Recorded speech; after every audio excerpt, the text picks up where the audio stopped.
T20 കിരീടം നിലനിർത്തി India മൂന്നാം ലോകകപ്പ് കിരീടത്തിൽ മുത്തമിട്ടിരിക്കുകയാണ് ഇന്ത്യ. മനീഷ് ഐഷ മാത്യു കൂടെ ചേരുന്നുണ്ട്. മനീഷ്, ഇന്ത്യക്ക് എത്രത്തോളം നിർണായകമായിരുന്നു ഈ സഞ്ജുവിന്റെ പ്രകടനം ഈ ഒരു കളിയിൽ? സോന, സഞ്ജു സാംസനെ സംബന്ധിച്ചിടത്തോളം ഇതിന് മുമ്പ് നടന്ന ന്യൂസിലൻഡ് പരമ്പരയിൽ അദ്ദേഹം അമ്പയെ പരാജയപ്പെടുന്ന ഒരു കാഴ്ചയാണ് നമ്മൾ കണ്ടത്. അതോടെ സഞ്ജുവിന് ഇനിയും ഇന്ത്യൻ ടീമിലേക്ക് ഒരു അവസരം ഉണ്ടാകുമോ എന്നുള്ള കാര്യത്തിൽ പോലും പലപ്പോഴും സംശയം ഉണ്ടാകുന്ന ഒരു സാഹചര്യമുണ്ടായി. അദ്ദേഹം ടീമിന് പുറത്താകുന്ന ഒരു സാഹചര്യമുണ്ടായി. ആദ്യ ലെവലിൽ അദ്ദേഹത്തിന് ഇടമില്ലാത്തൊരു സാഹചര്യമുണ്ടായി.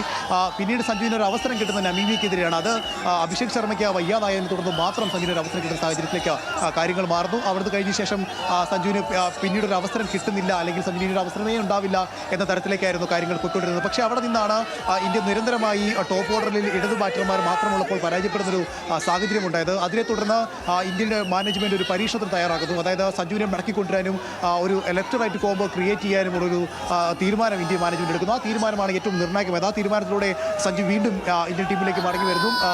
അവിടെ സിംബാബ്വെക്കെതിരെ 15 പന്തിൽ 23 റൺസുമായി സഞ്ജു തൻ്റെ ദൗത്യം എന്താണോ തൻ്റെ ടീം ഏൽപ്പിച്ചിരുന്നത് അത് പൂർത്തിയാക്കുന്നു. പിന്നാലെ ആ ഒരു കോമ്പിനേഷൻ തന്നെ തുടരാൻ ഇന്ത്യ തീരുമാനിക്കുന്നു. അവിടെ നിന്നാണ് വെസ്റ്റ് ഇൻഡീസിനെതിരായിട്ടുള്ള ഒരു നോക്കൌട്ടിന് സമാനമായ മത്സരത്തിൽ സഞ്ജു ബാറ്റ് കൊണ്ട് വിപ്ലവം തീർക്കുന്നത്. അന്ന് സഞ്ജു നേടിയത് 97 റൺസാണ്. ആ മത്സരത്തിൽ സഞ്ജുവിൻ്റെ ഒരു ഒറ്റ ഇന്നിങ്സാണ് ഇന്ത്യ അത്തരത്തിലൊരു വിജയത്തിലേക്ക് എത്തിക്കാൻ ഏറ്റവും നിർണായകമായത്. പിന്നീട് അവിടുന്ന് സെമി ഫൈനലിലും സഞ്ജുവിന് ടീമിൽ അവസരം കിട്ടുന്നു. അവിടെ സഞ്ജു 89 റൺസുമായി ഇന്ത്യയുടെ നെടുന്നൂണായി ആ ഒരു മത്സരത്തിൽ ഇന്ത്യ ജയത്തിലേക്ക് നയിക്കുന്നതിന് പ്രധാന പങ്ക് വഹിക്കുന്നു. അവിടെ നിന്നാണ് സഞ്ജു ഫൈനലിലേക്ക് എത്തുന്നത്. ഫൈനലിലേക്ക് എത്തുമ്പോൾ ഏവരും ആഗ്രഹിച്ചിരുന്നത് തന്നെ സഞ്ജു ഒരു മികച്ച ഇന്നിങ്സ് നേടണമെന്ന് തന്നെയായിരുന്നു. അത് തന്നെയാണ് സംഭവിച്ചത്. അതിൽ ഏറ്റവും ശ്രദ്ധേയമായി പറയേണ്ടത് അഭിഷേക് ശർമ്മ പതിർന്ന സാഹചര്യത്തിൽ പോലും സഞ്ജു